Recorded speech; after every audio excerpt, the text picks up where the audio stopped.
saya Maya Purnamasari SPD FDS. Saya merupakan salah satu dosen dari program studi pendidikan multimedia Universitas Pendidikan Indonesia Kampus Cibiru.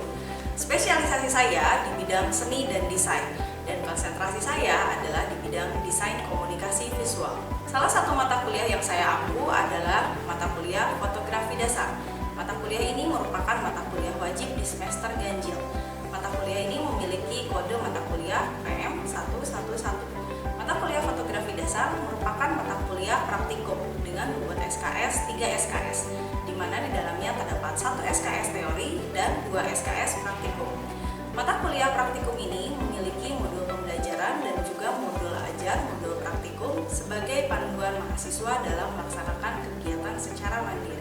Metode pembelajaran yang saya gunakan adalah metode DIA, Delivery Interaction Assessment.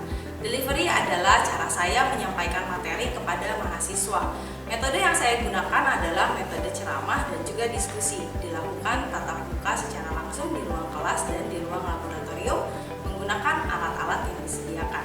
Kemudian tidak menutup kemungkinan bahwa kelas fotografi dasar ini dapat dilakukan secara online melalui Zoom Meeting dan juga Google Meeting. Kemudian mahasiswa dapat melihat materi-materi yang sudah saya sediakan di channel YouTube berisikan materi dan juga praktik secara langsung sesuai dengan modul ajar. Metode selanjutnya adalah interaction, di mana bagaimana cara saya berinteraksi dengan mahasiswa. Saya melakukan 2 jenis interaksi. Yang pertama, interaksi secara langsung di dalam kelas menggunakan metode 2 arah antara saya dan mahasiswa. Kemudian tidak menutup kemungkinan juga mahasiswa dapat berinteraksi dengan saya melalui grup WhatsApp, email, dan juga platform-platform lainnya yang terhubung langsung dengan saya, ataupun di Google Classroom dan di Spot untuk melihat dan memberikan feedback dari hasil kerja yang sudah dilaksanakan oleh mahasiswa. Metode yang ketiga adalah assessment. Bagaimana cara saya menilai kegiatan perkuliahan. Pada awal perkuliahan, saya sudah memberikan dan menyepakati dalam kegiatan kontrak perkuliahan. Di awal, saya sudah memberitahukan bahwa bagaimana cara saya menilai dan berapa bobot penilaian yang saya berikan. Hal itu diharapkan supaya mahasiswa mempersiapkan untuk memberikan dan juga mengerjakan tugas terbaik untuk menghasilkan nilai yang terbaik. Skema penilaian diberikan dengan nilai tugas 30%, UTS 30%, dan juga UAS 40%. Tugas berisikan kuis dan juga hasil-hasil karya fotografi yang telah dikerjakan oleh mahasiswa sesuai dengan materi-materi setiap pertemuan. Kemudian UTS berisikan ujian teori dan juga ujian praktek. Sedangkan untuk UAS ini merupakan proyek besar, di mana mahasiswa harus mampu mengelola dan juga merancang kegiatan pameran baik itu secara online ataupun secara offline untuk dapat dinikmati oleh masyarakat secara luas. Seluruh kegiatan pembelajaran dengan metode DIA ini dirangkum dalam Learning Management System yang sudah disediakan oleh Universitas Pendidikan Indonesia yang dinamakan dengan SPOT atau Sistem Pembelajaran Online Terpadu. Semua kegiatan dapat diakses dengan mudah baik oleh mahasiswa dan juga oleh dosen, supaya kita bisa melaksanakan kegiatan perkuliahan dengan lancar. Mata kuliah fotografi dasar ini merupakan mata kuliah yang mempelajari mengenai teknik-teknik dasar pengoperasian kamera dengan menggunakan cahaya matahari atau cahaya alami. Mahasiswa akan mengenal dan juga mengetahui sejarah serta fitur-fitur kamera, kemudian akan mempelajari mengenai teknik-teknik dasar pengoperasian kamera seperti 3 faktor exposure, ISO, aperture, dan juga shutter speed, mode exposure, dan juga exposure compensation. Selain itu, mahasiswa juga akan mengenal mengenai pengaturan white balance dan juga bagaimana menggunakan teknik-teknik fotografi seperti teknik fotogerakan seperti blurring, freezing, panning, dan juga zooming. Kemudian, mahasiswa akan mencoba meningkatkan detailing foto dengan editing fotografi dan juga akan mengenal bagaimana komposisi-komposisi yang baik dalam fotografi untuk menghasilkan karya-karya yang estetis, serta mahasiswa akan mencoba merancang dan juga mengelola kegiatan pembelajaran dalam mata kuliah fotografi dasar ini sebagai berikut. Yang pertama, mahasiswa mampu mengenali sejarah dari fotografi. Yang kedua, mahasiswa mampu memahami dan juga mempraktekkan fitur-fitur kamera dasar dari kamera digital. Capaian pembelajaran yang ketiga adalah mahasiswa mampu mengaplikasikan teknik-teknik pengoperasian dasar seperti 3 faktor exposure, ISO, aperture, dan shutter speed. Kemudian teknik pengoperasian dasar mode exposure dan juga exposure compensation untuk menghasilkan karya yang baik. Capaian pembelajaran yang keempat adalah mahasiswa dapat menerapkan teknik fotografi gerak seperti freezing, zooming, panning, dan juga blurring. Mahasiswa mampu mengetahui perbedaan white balance pada kamera seperti warna hangat dan juga warna dingin. Capaian pembelajaran selanjutnya, mahasiswa mampu membedakan dan juga menerapkan berbagai macam komposisi karya fotografi untuk menghasilkan karya fotografi yang estetis. Capaian pembelajaran selanjutnya, mahasiswa mampu menerapkan dan juga mencoba mengedit karya fotografi untuk menghasilkan detailing foto yang bagus melalui software-software tertentu yang dibutuhkan untuk karya fotografi. Dan capaian pembelajaran yang terakhir adalah mahasiswa mampu merencanakan dan juga mengelola pameran karya fotografi untuk dapat diapresiasi oleh masyarakat secara luas. Metode pembelajaran yang digunakan pada mata kuliah fotografi dasar ini yaitu ceramah, diskusi, dan metode praktikum. Pada metode praktikum ini terbagi menjadi 2. Yang pertama, metode praktikum di laboratorium, di mana mahasiswa melakukan kegiatan di dalam laboratorium sesuai dengan aturan-aturan dan juga langkah-langkah sesuai dengan modul pembelajaran yang telah diberikan, juga model praktikum yang telah disediakan. Kemudian yang kedua, praktik di lapangan, yaitu mahasiswa melakukan eksperimen di dalam kehidupan nyata ataupun di lapangan untuk menghasilkan karya-karya fotografi, namun tetap sesuai dengan modul pembelajaran dan juga modul praktikum yang telah diberikan. Sistem pembelajaran pada mata kuliah fotografi dasar ini menggunakan sistem hybrid learning. Sinkronus dilakukan di dalam kelas dan juga di ruang laboratorium.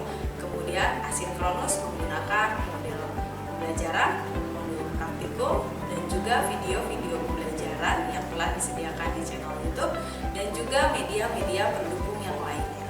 Materi pokok pembahasan dari mata kuliah fotografi dasar ini ada 14 materi.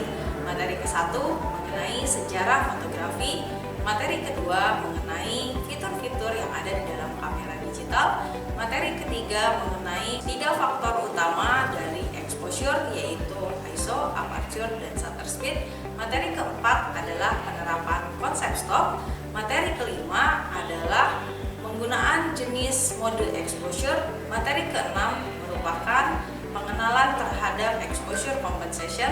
Materi ketujuh mengenai white balance. Materi ke-8 mengenai jenis-jenis lensa. Materi ke-9 mengenai pengenalan jenis filter. Materi ke-10 merupakan teknik pemotretan gerak seperti freezing, zooming, blurring, dan juga panning. Kemudian materi ke-11 merupakan pemanfaatan flash eksternal. Materi ke-12 merupakan komposisi fotografi. Materi ke-13 merupakan materi fotografi hitam putih. Dan materi ke-14 adalah materi detailing fotografi melalui editing fotografi. Referensi yang digunakan dalam mata kuliah fotografi dasar ini sebagai berikut. Dari buku Dasar Pengoperasian Kamera 1, 2, dan 3 karya Wahyu Darsito di tahun 2014, 2015, dan 2016. Referensi berikutnya adalah buku dari Sri Sadono di tahun 2015 dengan judul Serial Fotomaster Bedah Kamera. Referensi lainnya adalah Panduan Praktis Belajar Fotografi dari Giri Arjuwandian di tahun 2001. Dan masih banyak referensi-referensi yang lainnya terkait dengan pembelajaran fotografi dasar. Berikut adalah simulasi saya mengajar di dalam mata kuliah fotografi dasar di ruang laboratorium fotografi. Assalamualaikum warahmatullahi wabarakatuh. Selamat pagi teman-teman. Ya, hari ini kita ada di pertemuan ketiga di kelas fotografi dasar. Minggu kemarin kita sudah mempelajari mengenai sejarah dan fitur-fitur kamera. Ada yang ingin ditanyakan dulu sebelum saya memulai ke materi selanjutnya? Silahkan. Mengenai fitur ataupun sejarah, saya harap kalian sudah mengerti ya. Tentang fitur kamera sudah dipahami ya. Tugasnya kemarin sudah masuk ke Google Classroom dan sudah saya cek. Semuanya mengumpulkan, dan jika dilihat dari tugas yang teman-teman kumpulkan, saya rasa kalian sudah sangat paham dengan fitur-fitur kamera yang ada di kamera digital. Oke, selanjutnya kita akan mempelajari mengenai exposure. Apa itu exposure? Exposure itu dalam arti pengertian itu disebut dengan pencahayaan. Kita akan memahami bagaimana pencahayaan di kamera digital. Yang paling utama dalam kamera digital ini ada yang disebut dengan triangle exposure. Oke, kita coba memahami dulu apa itu exposure. Exposure itu diartikan secara praktis itu adalah terang pada sebuah foto. Oke, kita kalau misalnya melihat cara kerja exposure di dalam sebuah kamera, ini saya gambarkan sebagai objek, kemudian sumber cahayanya adalah matahari, karena sumber cahaya kita adalah matahari ya, tidak menggunakan lampu buatan. Kemudian ada lensa dan ini kamera. Kemudian cara kerja exposure ini adalah menangkap sebuah gambar di menggunakan aperture ya. Aperture ini bekerja naik turun di bagian situ. Kemudian shutter speed ini adalah bilah penutup dan pembuka, di mana bilah ini akan bekerja sesuai dengan settingan atau yang diaturkan oleh teman-teman, bagaimana kecepatan dia membuka atau menutup. Dari aperture, shutter speed, dan juga sensor ini bekerja secara bersamaan, dan inilah yang disebut dengan cara kerja exposure. Tingkat exposure ini ada 3. Yang pertama ada exposure yang cukup atau medium exposure, di mana tingkat terang ataupun tingkat gelapnya tidak under ataupun tidak over.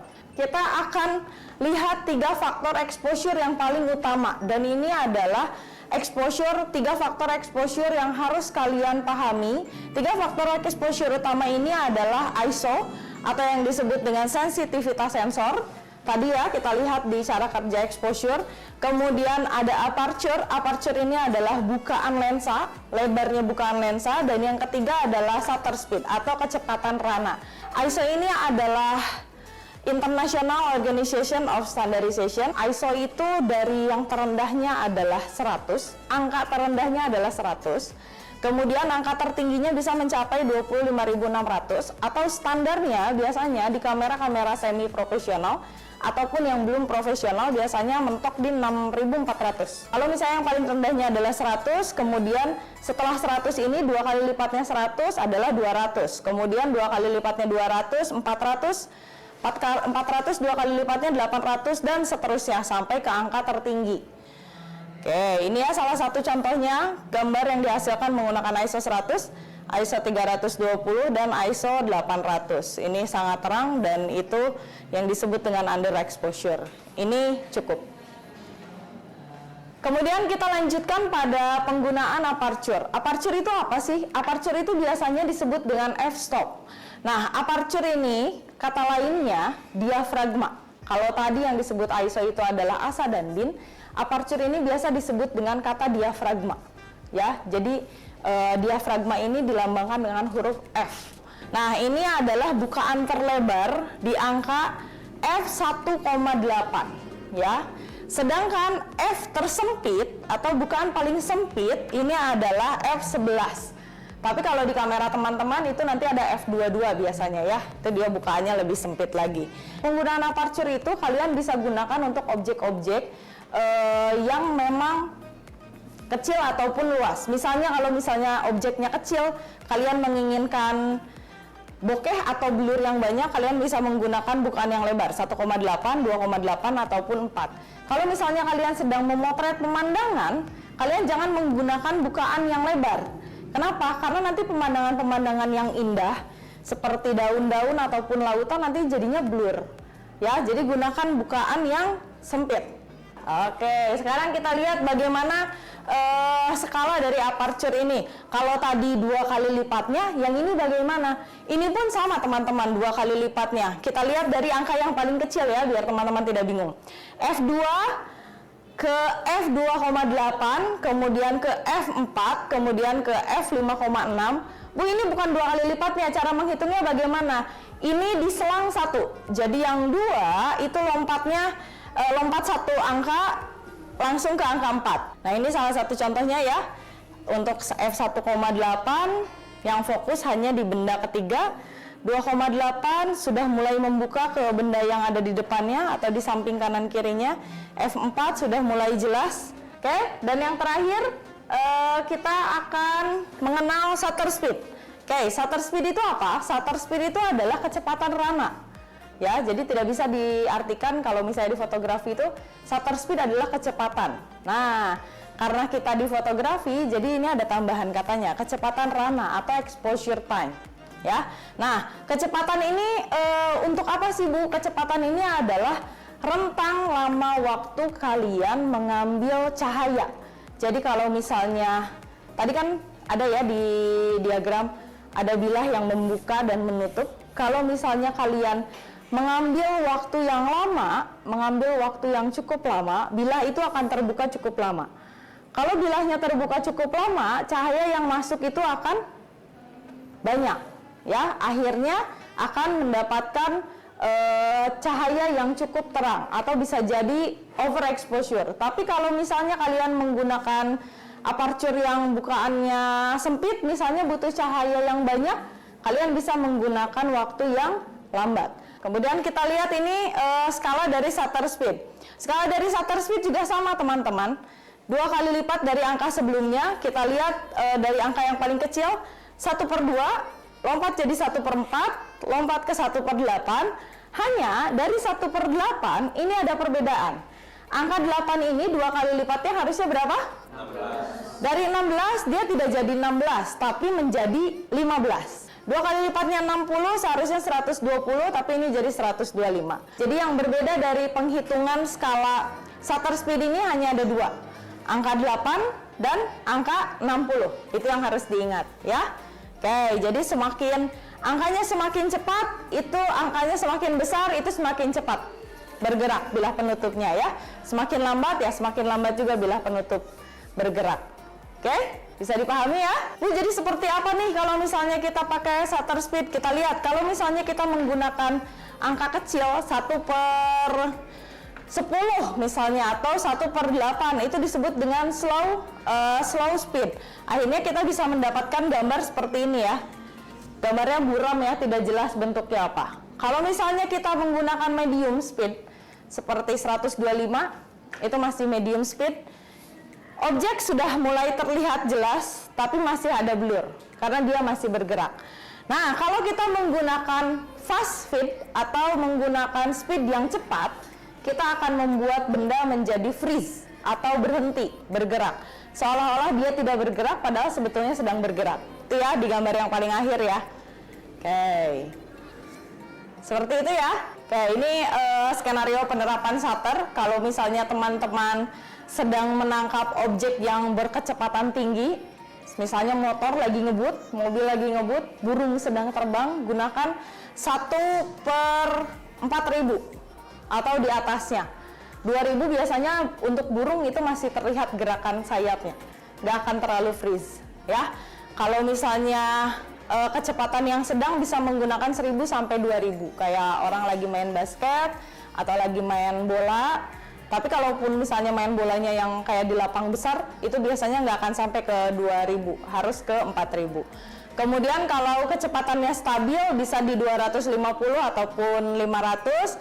Kalau misalnya kita menggunakan lampu flash atau cahaya buatan, kita bisa menggunakan angka 100 sampai 200. Dan kalau misalnya kalian ingin menangkap blur atau teknik panning, itu di 30 sampai 60. Itu memang sengaja dibuat gambarnya menjadi blur ya. Dan kalau misalnya kita ingin menangkap gerakan yang lebih lambat lagi, kalian bisa menggunakan 1/15 atau lebih lambat dari itu. Atau biasanya di settingan kamera ada yang disebut loop. Pernah lihat? Nah, itu bisa kalian gunakan biasanya untuk menangkap bintang jatuh katanya. Bintang jatuh dari mana saya juga entah ya, entah nanti cari bintangnya di mana, mungkin di pegunungan atau dimanapun itu biasanya menggunakan shutter speed yang sangat lambat sekali ya. Tapi ingat, kalau misalnya menggunakan shutter speed yang lambat, harus stabil kameranya. Kalau menggunakan tangan kalian biasanya nanti gemetar. Nanti gemetar jadi banyak gerakan juga ya, jadi banyak shake-shake-nya. Seperti itu. Itu adalah skenario penerapan shutter speed. Ada yang ingin ditanyakan dulu? Silahkan sebelum kita mulai praktek. Tidak ada? Sudah siap untuk praktek? Oke, kita sekarang praktek ya. Oke teman-teman, sekarang kita akan mulai praktek foto. Di sini sudah ada satu objeknya cukup unik ya. Ada teko, dan tekonya ini sedikit mengeluarkan rambut dan juga mengeluarkan bunga. Kita akan praktek dulu mengenai ISO. Oke, nanti teman-teman boleh setting di ISO terendah dulu, boleh menggunakan ISO 100 atau maksimal di 200. Silahkan untuk teman-teman yang sudah pegang kamera, kita akan coba foto dulu satu objek ini. Kemudian nanti aperture-nya boleh diaturkan, karena ini objeknya kecil, jadi aperture-nya tidak terlalu sempit, tidak masalah. Mungkin yang stabil di 5,6 boleh aturkan di 5,6 sampai 8. Terlalu lebar juga jangan. Kenapa? Karena nanti akan terlalu terang hasilnya ya. Oke, shutter speed-nya kalian boleh ambil di shutter speed 1/100 ataupun 200. Mangga silahkan teman-teman untuk uji coba.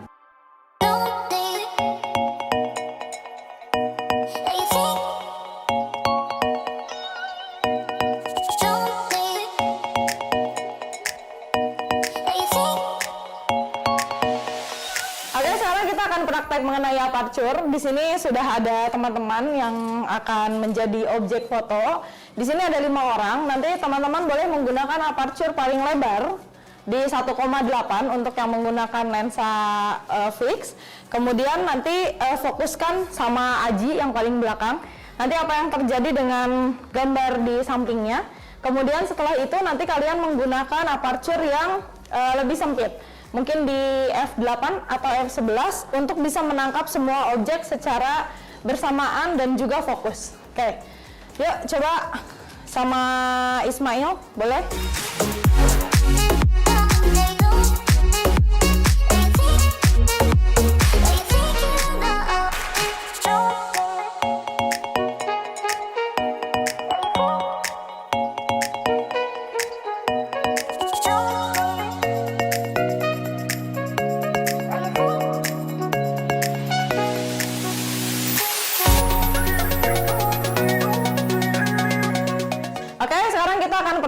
Untuk shutter speed, kita akan menggunakan speed yang paling rendah sampai speed yang paling cepat. Kita akan menggunakan bantuan cahaya. Nanti ada teman satu yang foto di sini sebagai modelnya objek. Kemudian kita akan memainkan cahaya. Apakah cahaya itu menjadi terlihat blur ataupun sama sekali tidak terlihat. Oke, maka silahkan Teh Siva.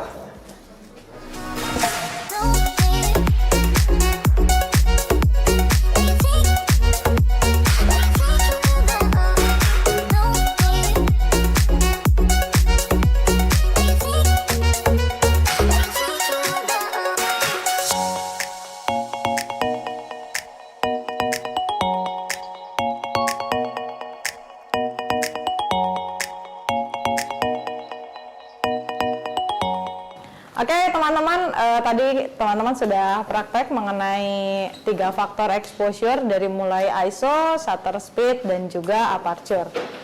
Sebelum saya tutup, ada yang ingin ditanyakan oleh teman-teman, apakah ada yang masih belum dipahami atau ada kendala tadi ketika melakukan praktek? Silahkan. Bu, aku mau bertanya, kalau misalnya saat di luar kita tuh mau shutter speednya rendah, terus gak ada tripod. Nah kali ini kayak gimana? Oke, kita ingin shutter speednya rendah, tapi kita tidak punya tripod.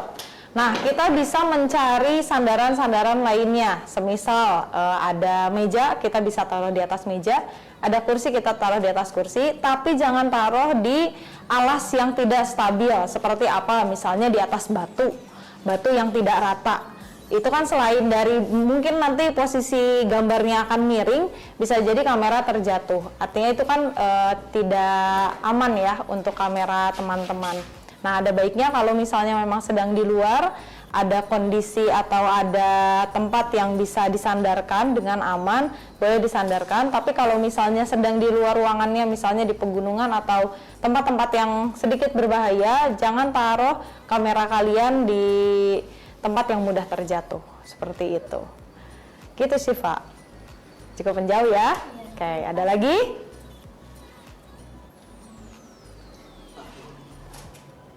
Boleh? Jelas? Ada yang ingin ditanyakan? Kalau apa ya, kan kita kalau mau foto panning tapi belakangnya nggak ikut blur tuh gimana ya, Bu? Kan biasanya kalau mau foto panning tuh ikut belakang jadi blur, tapi objek yang kita fotonya doang yang jelas, itu gimana ya, Bu? Oke, kalau foto panning itu memang konsepnya adalah objek yang bergerak jadi diam, objek yang diam jadi bergerak. Jadi kalau misalnya tadi bilang, Bu, yang belakangnya ingin tidak bergerak, itu namanya bukan teknik panning, jadinya nanti blurring. Ya, nah jadi memang kalau misalnya untuk panning itu yang diam itu pasti akan bergerak. Jadi yang belakang, bagian objek belakang itu pasti akan bergerak, sedangkan objek bergerak itu pasti akan diam. Kalau misalnya yang belakangnya diam, depannya bergerak, itu namanya blurring. Ya, nanti kita akan coba praktek juga untuk pemotretan gerak.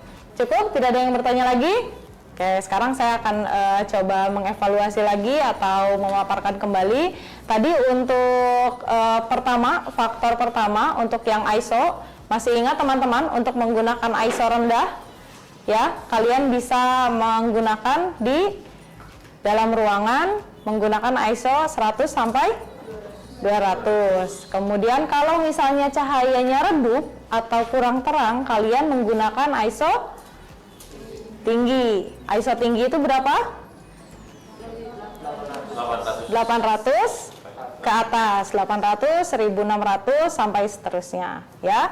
Itu untuk ISO. Kemudian untuk aperture, jika teman-teman ingin mengambil gambar dengan ruang tajam yang sempit, kalian menggunakan diafragma berapa? F 1,8 atau sampai 2,8 ya. Kemudian kalau misalnya teman-teman ingin mengambil gambar dengan ruang tajam yang luas, menggunakan diafragma berapa?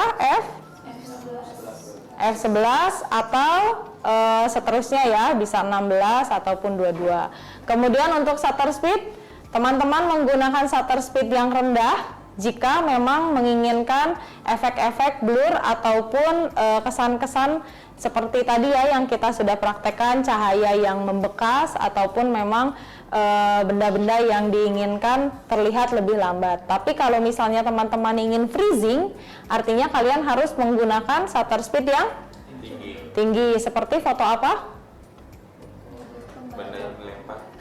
Benda yang dilempar, kemudian percikan air, kemudian apa lagi Haji?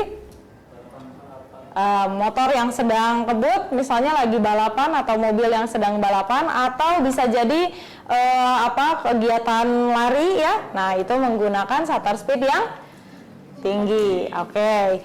Pertemuan hari ini saya rasa di capaian pembelajaran sudah sangat tercapai. Teman-teman sudah bisa menguasai 3 faktor exposure dari mulai ISO, aperture, dan juga shutter speed.